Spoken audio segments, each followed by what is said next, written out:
যে বান্দা তার জীবনটাকে যদি দামি করতে যায় তাহলে তাকে এই কাজটি করা লাগবে অবশ্যই।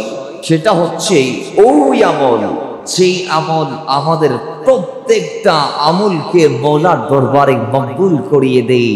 সেই আমলটার নাম হচ্ছে আকার ওপর দরুদ পড়া। জোরে বলেন সুবহানাল্লাহ। দয়াল নবীর ওপর দরুদ পড়া গুরুত্ব। নবীজিকে আমরা দরুদুস সালামের হাদিয়া দিয়ে থাকি আমাদের আপন আপন অবস্থান থেকে। তো নবীজিকে আমরা কেন সালাম দেই, নবীজির উপর আমরা কেন দরুদ পাঠ করি, একটু জানার দরকার আছে না নাই? আওয়াজ দিয়ে বলেন আছে না নাই? বাবারা আমার, আল্লাহ রাব্বুল আলামিন পাক কালামের মধ্যে সূরা আহজাব শরীফের 56 আয়াত আল্লাহ পাক ইরশাদ করছেন, বিসমিল্লাহির রহমানির রহিম, ইন্নাল্লাহা ওয়া মালাইকাতাহু ইউসাল্লুনা আলান নবী ইয়া আইয়ুহাল্লাযীনা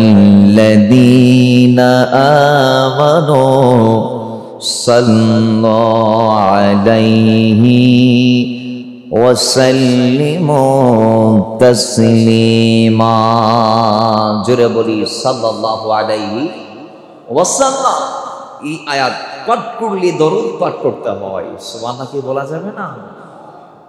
তাহলে বাবারা আমার, আল্লাহ পাক এই আয়াতের মধ্যে বলছেন ইন্নাল্লাহা ওয়া মালাইকাতাহু, নিশ্চয় সাত আসমান সাত জমিনের মালিক আল্লাহ এবং তার মালায়েকারা, অর্থাৎ আল্লাহ এবং ফেরেশতারা। জোরে বলেন আল্লাহ এবং ফেরেশতারা ইউসাল্লুনা আলান নবী, দরুদ পড়ে আল্লাহর নবীর উপরে, দরুদ পড়ে আল্লাহর হাবিবের উপরে। আল্লাহ রাব্বুল ইজ্জত এবং ফেরেশতাকুল সবাই মিলে দরুদ পড়ে আল্লাহর নবীর উপর। আল্লাহ ডাক দিয়ে বলে, ইয়া আইয়ুহাল্লাযীনা আমানু, ওহে ঈমানদারেরা, সাল্লু আলাইহি, তোমরা পড়ো দরুদ আমার নবীর উপরে, ওয়া সাল্লিমু তাসলিমা, আর নবীকে সালাম দাও দেবার মতো। তাহলে বোঝা গিয়েছে আল্লাহ বলে শুধু আমি পড়ি, আমার ফেরেশতারা পড়ে, এতে আমি আমার নবীর দরুদকে সীমাবদ্ধ করব না। ঈমানদার তোমরা জমিনে যারা আছো, আমি আল্লাহ তোমাদের জন্য নির্দেশ দিয়ে দিলাম, ইয়া আইয়ুহাল্লাযীনা আমানু সাল্লু আলাইহি ওয়া সাল্লিমু তাসলিমা। তোমরা যারা ঈমানদার আছো, তোমরাও আমার নবীর উপর দরুদ পড়ো। জোরে বলেন সুবহান। এখানে আল্লাহ দুটা আমলের সিগা ইউজ করলেন, একটা হচ্ছে সাল্লু আর একটা হচ্ছে সাল্লিমু। একটা দরুদ পড়ার কথা আর একটা সালাম পড়ার কথা। কার উপর? আলান নবী, আমার নবীর উপরে। এই দুটা শব্দ মানুষকে ফরজ এবং ওয়াজিবের ফায়দা দেয়। কই এখানে আল্লাহ সাল্লু এবং সাল্লিমু এই দুটা শব্দ বলার কারণে দুনিয়াতে যত ঈমানদার রয়েছে প্রত্যেকের উপরে অন্তত পুরো জিন্দেগিতে একবার আমার নবীর উপর দরুদ পাঠ করা, সালাম দেওয়া ফরজ। জুড়ে বলেন সুবহানাল্লাহ। গোটা জিন্দেগিতে একবার আমার নবীর উপর দরুদ পাঠ করা আমাদের সবার উপরে ফরজ। আর নামাজে বা অন্যান্য সময়ে আমরা আমার নবীর উপর যেগুলা দরুদ পড়ি, আল্লাহুম্মা সাল্লি আলা মুহাম্মদ ওয়া আলা আলি মুহাম্মদ, আমরা নামাজে বলি কি বলি না?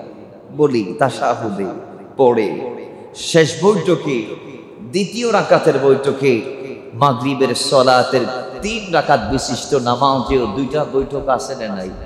ওইখানে আমরা তাশাহুদের পরে একেবারে শেষ বৈঠক আমরা আমার নবীর উপর কি পড়ি? দরুদ পড়ি, নবীর পরিবারের উপর দরুদ পড়ি এবং আমরা নবীজিকে সালাম দেই। নামাজে কোথায়? ওই তাশাহুদে। কিভাবে?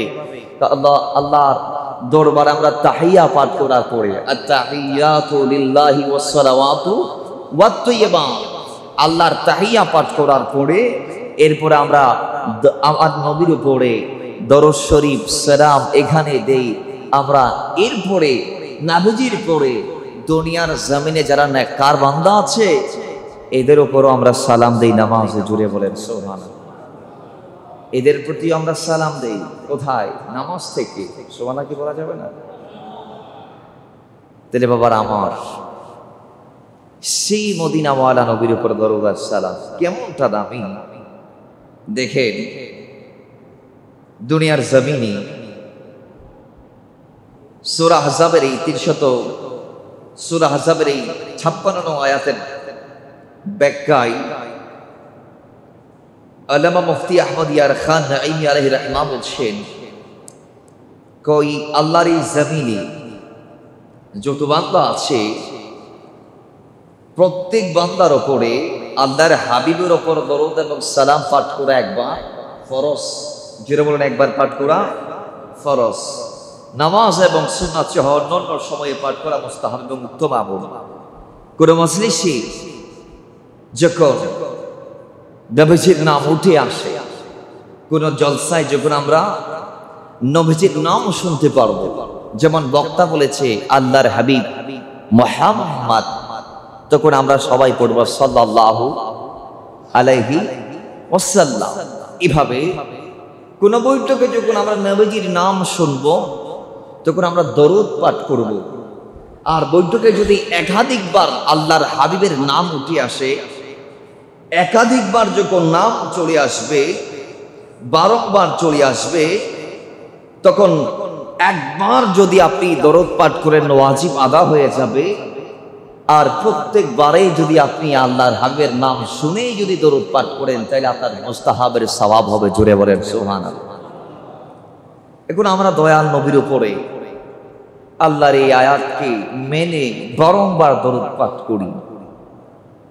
দরুদ পাঠ করি আমরা আমাদের ভালো কাজগুলার প্রারম্ভে, আমাদের ইবাদতের শেষে, নামাজের শেষে, সলার শেষে, ইফতারির আগে আগে, সাহারির পরে পরে, আমাদের তাসবিহ, তাহলিল, ইস্তিগফার, তওবা, জিকির, তেলাওয়াত এগুলার পরে আমরা আমাদের নবীর উপরে দরুদ পাঠ করি।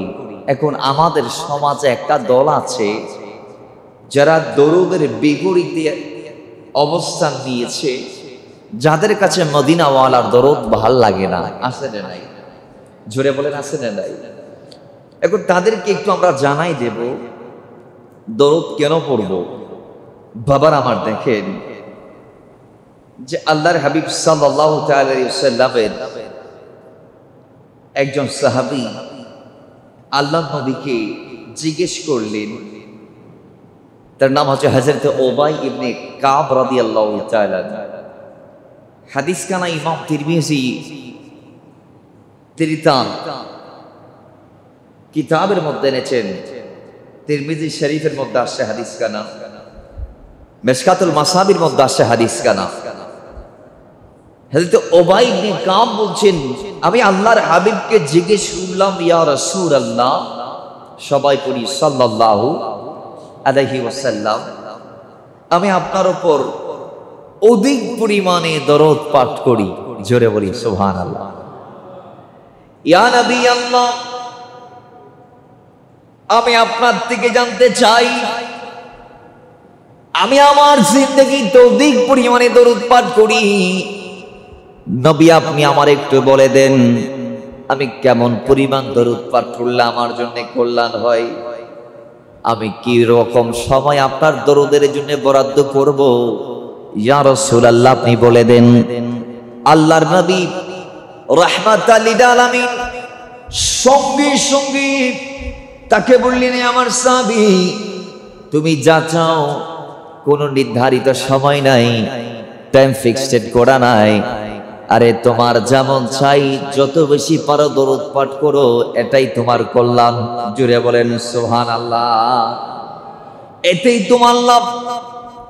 আল্লাহর নবী রাহমাতাল লিল আলামিন কথা বলার পরে সাহাবী ডাক দিয়ে বলে, ইয়া রাসূলুল্লাহ, আমি যদি দৈনিক আল্লাহ যে আমাকে 24টা ঘন্টা দিয়েছি তার 4 ভাগের 1 ভাগ অর্থাৎ 6 ঘন্টা যদি আমি আপনার দরুদের জন্য বরাদ্দ করে দেই, ইয়া রাসূলুল্লাহ আপনি কি খুশি হবেননি? এটাকে ভালো হবেনি? তখন আল্লাহর নবী তাকে উত্তরে বললেন, এটাই তোমার জন্য কল্যাণ, ঠিক আছে, কিন্তু তুমি যদি চাও আরো বাড়াই পড়তে পারো। আল্লাহর নবী বলে, দৈনিক 4 ভাগের 1 ভাগের চেয়ে যদি বাড়াই পড়তে পারো তাহলে তোমার কল্যাণ হবে। জোরে বলেন সুবহানাল্লাহ। সাহাবী এবার ডাক দিয়ে বললেন, ইয়া রাসূলুল্লাহ, নবীজি, আমি আমার দিনকে আবার 3 ভাগ করি, 1 ভাগ আপনার দরুদের জন্য বরাদ্দ করলাম, তার মানে 24 ঘন্টা থেকে 8 ঘন্টা। কথা বলেন, কয় ঘন্টা? 8 ঘন্টা। ইয়া রাসূলুল্লাহ, আমি আপনার জন্য বরাদ্দ করে দিলাম। আল্লাহর নবী বলে, ঠিক আছে, যদি পারো আরো বাড়াই পড়ো, তোমার জন্য কল্যাণ হবে। তখন সাহাবী বলে, ইয়া রাসূলুল্লাহ, ও মদিনাওয়ালা রাহমাতাল লিল আলামিন, আমি বুঝে গেলাম যে আমি আমার দৈনন্দিন 3 ভাগের 2 ভাগ সময় আপনার জন্য কোরবান করলাম। তখন আল্লাহর নবী আবার ডাক দিয়ে বলে, যদি পারো বাড়াই পড়ো, তোমার জন্য কল্যাণ হবে। এরপর সাহাবী যেটা বলেছে সেটা বলার আগে একটু আমরা আবার শুরু থেকে বলি। একবার বললেন, ইয়া রাসূলুল্লাহ, আমি আমার দৈনন্দিন প্রত্যেকটা দিনের 4 ভাগের 1 ভাগ আপনার জন্য বরাদ্দ করলাম। এরপরে বললেন, ইয়া রাসূলুল্লাহ, আমি অর্ধেক আপনার জন্য বরাদ্দ করলাম। এরপরে বললেন, 3 ভাগের 2 ভাগ আমি আপনার জন্য বরাদ্দ করলাম। তার মানে অর্ধেকের চেয়ে বেশি 3 ভাগের 2 ভাগে চলে গেছে। আল্লাহর নবী বলে, যদি পারো বাড়াই পড়ো, তোমার জন্য কল্যাণ হবে। রাহমাতাল লিল আলামিন এবার ডাক দিয়ে বলে, যদি পারো বাড়াই পড়ো, তোমার জন্য কল্যাণ হবে। এটা বলতে দেরি, সাহাবী শুনতে দেরি। সাহাবী ডাক দিয়ে বলে, ইয়া রাসূলুল্লাহ, আমি আমার গোটা জিন্দেগির প্রত্যেকটা দিন আপনি নবীর দরুদের জন্য আমি বরাদ্দ করে দিলাম। জোরে বলেন সুবহানাল্লাহ। আমার পুরো দিন আপনার দরুদের জন্য আমি বরাদ্দ করলাম। ইয়া রাসূলুল্লাহ, আমি যখনই সময় পাবো আমি আপনার উপর দরুদ পাঠ করব। সুবহানাকে বলা যাবে না?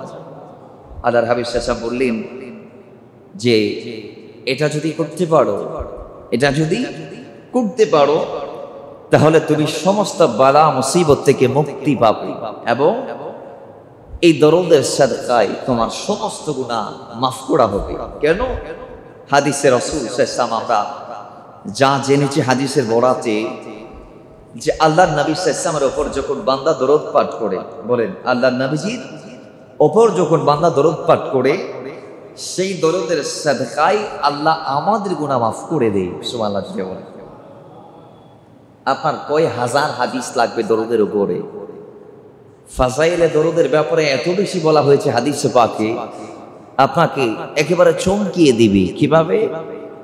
কই হাদিসে এসেছে যে যে বান্দা আল্লাহর হাবিবের উপরে দরুদ পাঠ করবে, তার উপর আল্লাহ পাক তার উপর 10টি রহমত নাজিল করবেন। কথা বলেন, কয়টি রহমত? 10টি রহমত। কই একটা রহমত, এখান থেকে একটা রহমতের একটা কোণা, একটা বলে না রহমতের একটি কোণা আসমান আর জমিনের চেয়ে বিশাল। জুড়ে বলেন সুবহানাল্লাহ। আপনি যে আল্লাহ থেকে 10টি রহমত লোফে নিবেন নবীর উপর একবার দরুদ পাঠ করে, সেই দরুদ একবার পাঠ করলে আল্লাহ আপনাকে যেই 10টি রহমতের ভাগীদার করবে, মালিক বানাবে, সেই 10টির কথা বাদ দেন, 10টি থেকে একটির একটা কণা হচ্ছে আসমান আর জমিনের চেয়ে বিশাল। জোরে বলেন সুবহানাল্লাহ। বাবা নামান হযরত আনাস বলছেন, ইমাম নাসাই শরীফের মধ্যে হাদিসটা নোট করেছেন, আল্লামা কাজী আয়াত শেফা শরীফের মধ্যে হাদিসটা নোট করেছেন। দুনিয়ার মুসলমান হযরত আনাস রাদিয়াল্লাহু তাআলা বলছেন, মান সাল্লা আলাইয়া ওয়াহিদাতান সাল্লাল্লাহু আশরা সালাওয়াতিন, কয় আল্লাহর জমিনে কোন বান্দা যদি আল্লাহর নবীর উপর একবার দরুদ পাঠ করে, আল্লাহ রাব্বুল ইজ্জত তার উপর 10টি রহমত নাজিল করবেন। জোরে বলেন সুবহানাল্লাহ। কয়টি রহমত? 10টি। ওয়া খুদ্দাত আনহু আশরা খাতিয়াতিন, কয় আল্লাহ তার 10টি গুনাহ মাফ করবে। ওয়া রাফিআত লাহু আশরা দারাজাতিন, কয় আল্লাহ তার দরাজাতকে 10টি ধাপ উপরে উঠাবেন। তার মানে সে যে ক্লাসে ছিল সেখান থেকে 10 ক্লাস আল্লাহ তার মর্যাদাকে বুলন্দ করবেন, উপরে উঠাবেন। তার মানে সে আদনা থাকলে আল্লাহ তাকে 10 মর্তবা আলাই নিয়ে আসবে। সুবহানাল্লাহ জোরে বলেন। হযরত আবু তালহা হাদিস বর্ণনা করছেন যে আমি নবীজিকে দেখলাম, একদিন নবীজি আমাদের মাঝে তাশরীফ আনলেন এবং আল্লাহর নবীর চেহারার মধ্যে আনন্দের ছাপ আমি দেখলাম। তখন আল্লাহর হাবিব সাল্লাল্লাহু আলাইহি ওয়াসাল্লামকে বলা হলো, ইয়া রাসূলুল্লাহ সাল্লাল্লাহু আলাইহি ওয়াসাল্লাম, আপনার চেহারায় আনন্দ কেন? নবীজি বললেন যে আমার কাছে জিবরাইল এসেছিলেন একটু আগে এবং বললেন যে ইয়া রাসূলুল্লাহ, আপনি কি খুশি হবেন না এটা জেনে, এটা শুনে যে আপনার কোন উম্মত যদি আপনার উপর একবার দরুদ পাঠ করে, আমি আল্লাহ তার উপর 10 বার রহমত নাজিল করব। জোরে বলেন সুবহানাল্লাহ। এবং কোন উম্মত যদি আল্লাহ নবীর উপর একবার সালামি পেশ করে, এটা সূরা নাসাইর মধ্যে আসছে এবং আরো অসংখ্য মিশকাত সহ ইমাম দারিমির কিতাব সহ আরো অসংখ্য কিতাবে আসছে যে আবু ইসহাক মালিকির কিতাব সহ আরো অসংখ্য কিতাবে হাদিস কানে এসেছে যে আল্লাহ বলছেন জিবরাইলের মাধ্যমে আমার নবীর কদমে যে ইয়া রাসূলুল্লাহ, আপনার কোন উম্মত আপনার উপর একবার দরুদ পাঠ করলে আল্লাহ তার উপর 10টি রহমত নাজিল করে, আর আপনার কোন উম্মত একবার আপনাকে সালাম দিলে আল্লাহ তার উপর 10 বার সালাম বর্ষণ করবে, শান্তি বর্ষণ করবে। জোরে বলেন সুবহানাল্লাহ। হযরত আব্দুল্লাহ ইবনে আমর আরেকটি চমৎকার হাদিস আমাদেরকে শুনিয়েছেন। এই হাদিস কানে এসেছে আবু ইসহাক মালিকির ফজলুস সালাত আলান নবী এই কিতাবে। তিনি বলছেন, মান সাল্লা আলান নবী সাল্লাল্লাহু আলাইহি ওয়াসাল্লাম কাতাবাল্লাহু লাহু আশরা হাসানাত, যেই বান্দা আল্লাহর হাবিবের উপর একবার দরুদ পাঠ করবে, কথা বলেন কয়বার? তো আওয়াজ দিয়ে বলি কয়বার? একবার দরুদ পাঠ করবে, আল্লাহ তার উপর 10টি রহমত নাজিল করবে। ওয়ামাহা আনহু আশরা সাইয়্যাত, আল্লাহ তার 10টি গুনাহ মাফ করবে। ওয়ারাফা লাহু আশরা দারাজাত, আল্লাহ পাক রব্বুল ইজ্জত তার 10টি গুনাহকে মাফ করার পরে তার 10টি দারাজাত মর্তবাকে আল্লাহ বুলন্দ করে দিবে। জোরে বলেন সুবহানাল্লাহ। তাই এইভাবে হযরত আম্মার ইবনে ইয়াসার বলছেন দরুদে পাকের ক্ষেত্রে যে আল্লাহ তাআলা তার হাবিবের মারফত আমাদেরকে জানিয়ে দিয়েছেন। নবীজির থেকে আমি বর্ণনা করছি যে আল্লাহর নবীজি সাল্লাল্লাহু বলছেন, আমি নবীর ইন্তেকালের পরে আল্লাহ আমার রওজার কিনারায় আমার কদমে একজন ফেরেশতা রাখবে, যে ফেরেশতার কাজ হচ্ছে জমিনের কোন বান্দা আমার উপর দরুদ পাঠ করলে তার নাম, তার পিতার নাম, তার গোত্র গোষ্ঠী কবিলার নাম সে আমার কাছে পেশ করবে আর বলবে, ইয়া রাসূলুল্লাহ, বাংলার জমিনের চট্টগ্রামের রাউজান থানার শিকদার আলিমউদ্দিন সওদাগর জামে মসজিদে অমুকের ছেলে অমুক, অমুক বংশের অমুকের ছেলে অমুক আপনার উপর দরুদ পাঠ করেছে। ইয়া রাসূলুল্লাহ, আমি আপনার কদমে আপনার উম্মতের দরুদের হাদিয়া অর্পণ করলাম, সুপর্দ করলাম, পেশ করলাম। দয়ার নবী রাহমাতাল লিল আলামিন বলে এইভাবে দরদ পাঠকারীর নাম, তার পিতার নাম, তার গোত্র গোষ্ঠীর নাম সহ তার হাত দিয়ে আমার কদমে পৌঁছানো হয়।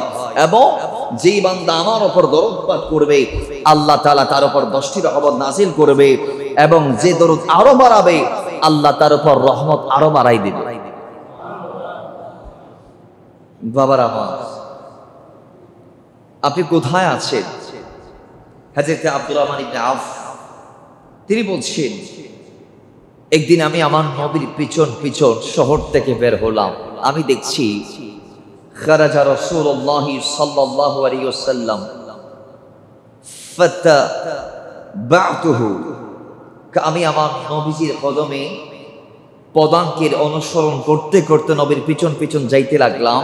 হাত্তা দাখালা নাখলাম, যতক্ষণ না আল্লাহর নবী একটি খেজুর বাগানে প্রবেশ করেন নাই ততক্ষণ আমি রাসূলের সাথে পিছন পিছন পথ পাড়ি দিতে লাগলাম, পথ চলতে লাগলাম। তার মানে আমি নবীজির অনুসরণ করে পিছন পিছন যাচ্ছি। কতটুক গেলাম?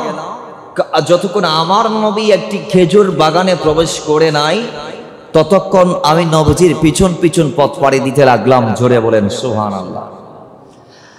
বাবারা আমার, আব্দুর রহমান ইবনে আউফ বলে, আমি পরিশেষে দেখতে পাইলাম আল্লাহর নবী ও রাহমাতাল লিল আলামিন যাইতে যাইতে একটা খেজুর বাগানে প্রবেশ করেছে। নবীজি কোথায় ঢুকেছে? খেজুর বাগানে। আমি দেখতে পাইলাম আল্লাহ নবী রাহমাতাল লিল আলামিন সেখানে গিয়ে ফাসাজাদা, আমার নবী সিজদার মধ্যে পড়ে গেলেন। এমন ভাবে সিজদা দিচ্ছে, এমন ভাবে সিজদা দিচ্ছে, ঘন্টার পর ঘন্টা চলে যায়, রাসূল সাল্লাল্লাহু আলাইহি ওয়াসাল্লাম সিজদা থেকে মাথা উঠাই না। সুবহানাল্লাহ জুড়ে বলেন। ঘন্টার পর ঘন্টা চলে যায়, আল্লাহর নবী রাহমাতাল লিল আলামিন সিজদা থেকে মাথা উঠাই না, ঘন্টা যায়। হযরত আব্দুর রহমান ইবনে আউফ বলছে, হায় রে, কি আল্লাহ মাফ করুন, আমার নবী কি রফিকে আলার মাকামাতে চলে গেলেন নাকি? কি নবীজি ইন্তেকাল করলেন নাকি? ঘন্টা যাচ্ছে, দয়াল নবী সিজদা থেকে মাথা উঠায় না। কি হয়েছে? কি হয়েছে? আমার ভয় হলো। এরপরে আমি একটু নিকটে গেলাম। এতক্ষণ ছিলাম দূরে, এতক্ষণ ছিলাম পিছনে। এবার আমি যখন দেখতে পাইলাম দয়াল নবী সাল্লাল্লাহু আলাইহি ওয়াসাল্লাম ঘন্টার পর ঘন্টা সিজদায় আছে, মাথা উঠায় না। আরে আমার ভয় হয়েছে, দয়াল নবী কি আমাদেরকে ছেড়ে বিদায় নিলেন নাকি? এই ভয় করে আমি গুটি গুটি কদম দিয়ে একটু কাছে গেলাম। আমি কাছে যাওয়ার পর আল্লাহর নবী সিজদা থেকে মাথা উঠালেন এবং বললেন, হে আব্দুর রহমান ইবনে আউফ, কেন আসলা তুমি? কেন এসেছো? এই সময় আব্দুর রহমান ইবনে আউফ রাদিয়াল্লাহু তাআলা আনহু আল্লাহর নবীর কদমে উত্তর দেওয়ার আগে আগে যে জিবরাইল আল্লাহর হাবিবকে সুসংবাদ দিয়ে দিলেন একটি ব্যাপারে। জোরে বলেন সুবহানাল্লাহ। আব্দুর রহমান ইবনে আউফ জবাব দিতে পারেন নাই। জিবরাইল বলে, ইয়া রাসূলুল্লাহ সাল্লাল্লাহু আলাইহি ওয়াসাল্লাম, আমি কি আপনাকে সেই শুভ সংবাদটা দিব না যে আল্লাহ তাআলা আপনার ব্যাপারে বলেছেন, যে ব্যক্তি আপনার উপর দরুদ পাঠ করবে আল্লাহ তার উপর রহমত নাযিল করবে, যে বান্দা আপনার উপর সালাম পাঠ করবে আল্লাহ তার উপর সালাম পাঠ করবে। জোরে বলেন সুবহানাল্লাহ। তাহলে বাবারা আমার, এই দরুদ অনেক দামি একটা আমল। আল্লাহর নবী সাল্লাল্লাহু আলাইহি ওয়াসাল্লাম বলছেন কিছু কিছু হাদিসে 10 বারের কথা। কিভাবে? আমরা যদি নবীর উপর দরুদ পাঠ করি একবার, আল্লাহ আমাদের উপর রহমত বর্ষণ করবেন 10 বার। আর এই হাদিস হযরত আব্দুল্লাহ ইবনে আমরের এই হাদিস, যেটা মুসনাদ আহমদের মধ্যে আসছে, মিশকাতুল মাসাবিতে আসছে, যে আল্লাহর হাবিব সাল্লাল্লাহু আলাইহি ওয়াসাল্লাম বলছেন, আল্লাহর হাবিবের উপরে যেই বান্দা মান সাল্লা আলা নবী সাল্লাল্লাহু আলাইহি ওয়াসাল্লাম ওয়াহিদাতান, যেই বান্দা আল্লাহর নবীর উপর একবার দরুদ পাঠ করবে, সাল্লাল্লাহু আলাইহি ওয়া মালাইকাতুহু 70 সালাত, ও আল্লাহ এবং ফেরেশতারা তার উপর 70 বার সালাত পাঠ করবে। কয়বার? আপনি যদি আমার নবীর উপর একবার পড়েন, আল্লাহ ফেরেশতাদেরকে নিয়ে আপনার উপর কয়বার করবে? 70 বার। জুড়ে বলেন কয়বার? 70 বার। তো দরুদের অসংখ্য অর্থ, দরুদের অসংখ্য অর্থ, সলাতের অসংখ্য অর্থ। বাবার আমার এই সলাত, এটা আমরা যখন আল্লাহর কাছে করব তখন এটা হয়ে যাবে প্রার্থনা। জোরে বলুন কি? প্রার্থনা। যেমন আমরা সালাত আদায় করি কি করি না? বলেন, সালাত আদায় করি না? করি। এই সালাত যখন নবীজির দিকে নিসবত করবেন তখন সেটা হয়ে যাবে দরুদ। যেমন আমরা নবীজির উপর দরুদ পাঠ করি, সালাতুন ইয়া রাসূলুল্লাহ আলাইকুম, হে আকা আপনার উপর সালাত। সালাত মানে দরুদ। সালাতকে যখন নবীজির দিকে নিসবত করবেন তখন সেটা হয়ে যাবে দরুদ। আর আল্লাহ দিকে যখন নিসবত করবেন বান্দার দিক থেকে আল্লাহর দিকে, তখন সেটা হয়ে যাবে প্রেয়ার তথা প্রার্থনা। আর সালাতকে যখন আল্লাহর দিক থেকে বান্দার দিকে নিসবত করবেন তখন সেটা হয়ে যাবে রহমত। যখন ফেরেশতাদের দিকে নিসবত করবেন তখন সেটা হয়ে যাবে ইস্তেগফার। আর যখন পশু পাখির দিকে নিসবত করবেন সালাত হয়ে যাবে তাসবিহ। জোরে বলেন সুবহানাল্লাহ। তাহলে বাবার আমার সালাতের 5টি আরো অধিক মানি আছে। তো এই সালাত আপনি যখন আমার নবীর উপর একবার পড়বেন তখন আল্লাহ ফেরেশতাদেরকে নিয়ে আপনার উপর পাঠ করবে 70 বার। 10 থেকে 70 বার। বাবার আমার আমরা আরেকটু জানি, হাদিসে মুবারাকা থেকে আরেকটু জানবো। আল্লাহর নবী রাহমাতুল লিল আলামিন বলেন, দালাকুদ্দিনের মধ্যে আসে হাদিস কানা, আল্লামা ইউসুফ নাবহানির জাওয়াহিরুল বিহারের মধ্যে এসেছে হাদিস কানা। হাদিসের রাবি আবু হুরায়রা রাদিয়াল্লাহু তাআলা আনহু। আবু হুরায়রা বলে, আল্লাহর নবী রাহমাতুল লিল আলামিন ইরশাদ করেছেন, যে বান্দা আমি নবীর উপর দরুদ মুবারাকা পাঠ করবে, প্রেরণ করবে, সেই দরুদ ফুল সিরাতে তার জন্য নূর হবে, নূর। সুবহানাল্লাহ জুড়ে বলেন। এবং যে বান্দা জুমার দিন আমি নবীর উপরে 80 বার দরুদ পাঠ করবে, যে বান্দা জুমার দিন আমি নবীর উপর 80 বার দরুদ পাঠ করবে, আল্লাহ রাব্বুল ইজ্জত গফিরাত লাহু দুনুবুস সামানিনা সানাতুন। আল্লাহর নবী বলেছেন, গফিরাত লাহু দুনুবুস সামানিনা সানাতান। আল্লাহর নবীর উপর একবার দরুদ পাঠ করলে ওই বান্দাকে আল্লাহ তার বিগত লাইফের গুনাহগুলো তো মাফ করে, সেগুলো আমরা অতীতের হাদিসে জেনেছি একবার দরুদ পাঠ করলে 10টি গুনাহ মাফ হয়।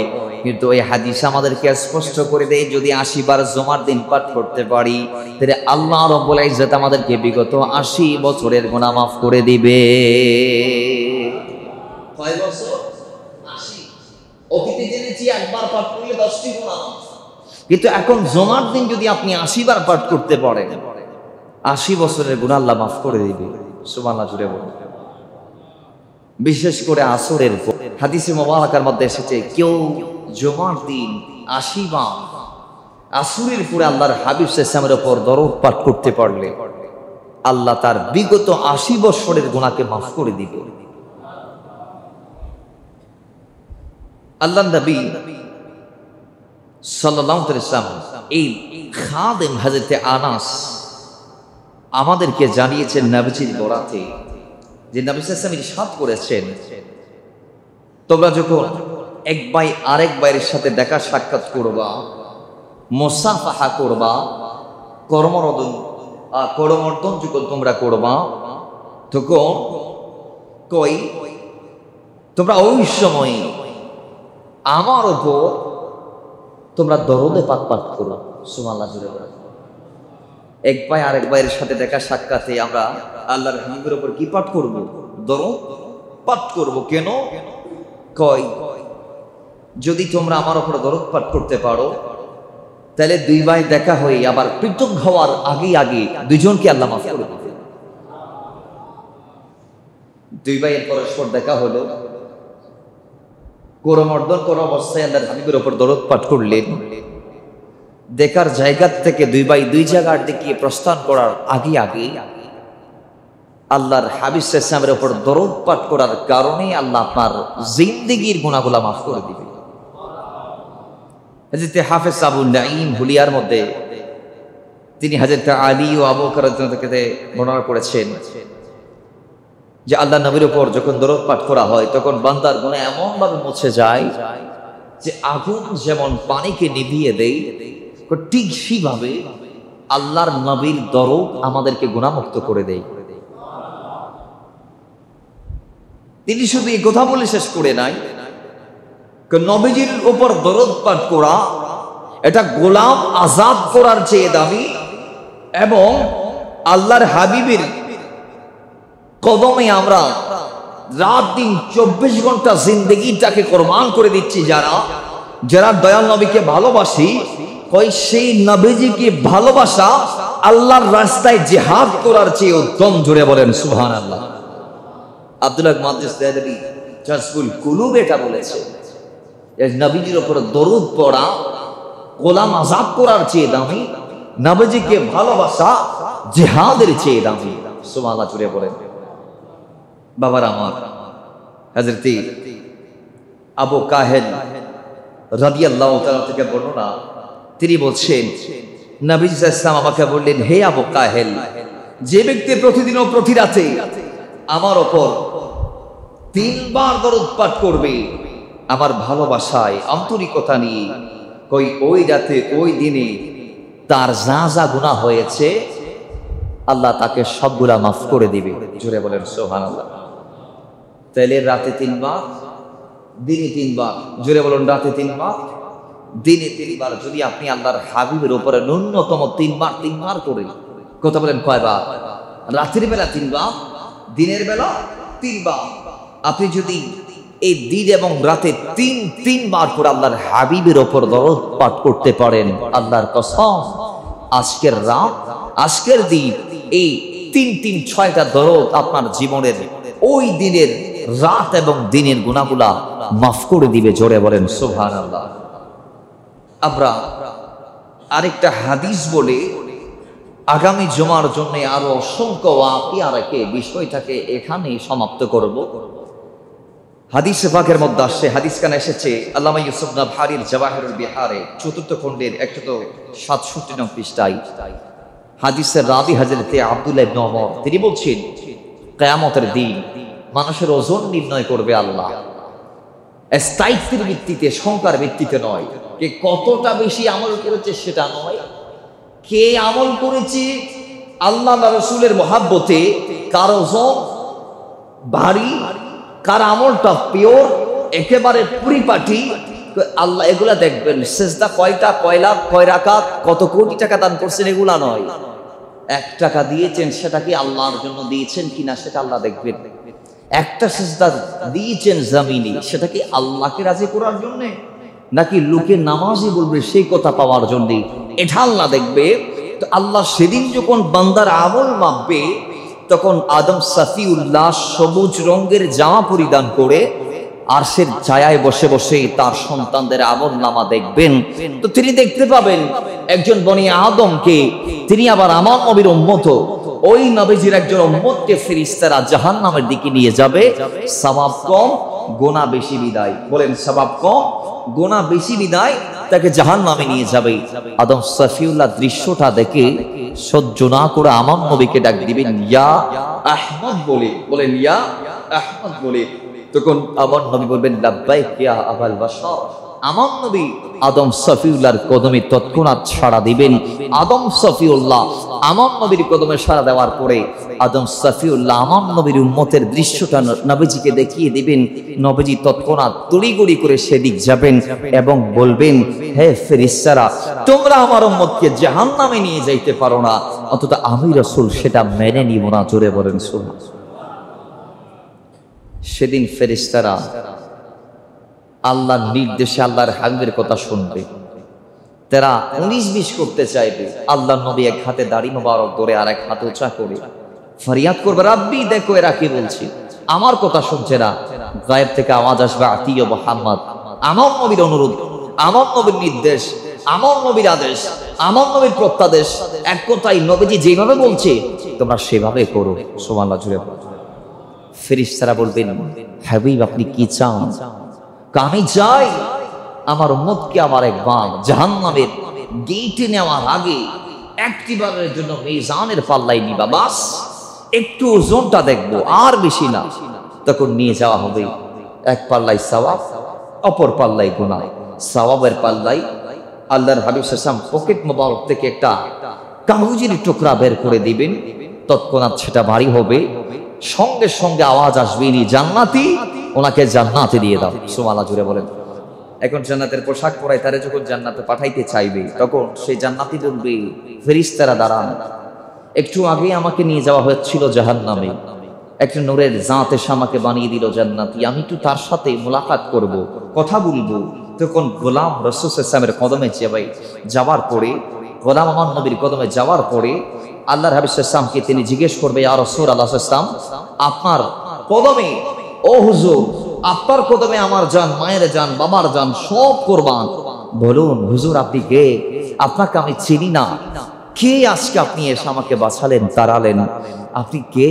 আমার কেমন শুভাকাঙ্ক্ষী, আজকে আপনি আমার কেমন উপকার করলেন, আপনার পরিচয়টা একটু জানতে চাই। তখন দয়াল নবী তার দিকে চেহারা ফিরিয়ে চেহারা মোবারকের দর্শন দিয়ে বলবে, উম্মত আমি তোমার সেই নবী যার ওপর জিন্দেগিতে একবার দরুদ পাঠ করেছিল। জোরে বলেন সুবহানাল্লাহ। সে একবার দরুদ পাঠ করেছিল, যখন সেই দরুদ নবীজির কদমে জমা হয়েছিল, সে একটি দরুদ আজকে তাকে জাহান্নামী থেকে জান্নাতি বানিয়ে দিয়েছে। সেটা আমার নয়, নবীজির ফরমান। ফরমান কার? নবীজি। তো যেই একটি দরুদ বান্দাকে জান্নাতি বানাতে পারে, সেই দরুদ কি আমরা কম পড়বো নাকি মারাই করবো? আল্লাহ বেশি বেশি পড়ার তৌফিক দান করুন, আমিন।